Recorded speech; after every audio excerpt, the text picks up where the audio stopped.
Viewers আসসালামু আলাইকুম।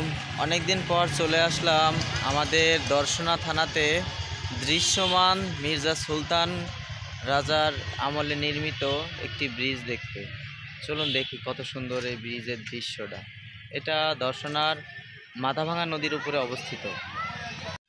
Viewers, এই সেই হাজার বছরের পুরনো মাথাভাঙা নদী দর্শনা থানাতে অবস্থিত। আর মির্জা সুলতান রাজার নামে নামকরণ করা সেই ব্রিজটি দেখতে পাচ্ছেন। এটা দর্শনার পারকৃষ্ণপুর গ্রামের বাজারের পাশেই মাথাভাঙা নদীর কিনারে অবস্থিত। খুব সুন্দর একটি দৃশ্যমান হয়ে আছে এই মির্জা সুলতান নামক রাজার নামে নামকরণ করা ব্রিজটি। এখানে শত শত গাড়ি প্রতিদিন চলাচল করে, আপনারা দেখতে পাচ্ছেন। নদীতে কিছু নৌকাও আছে।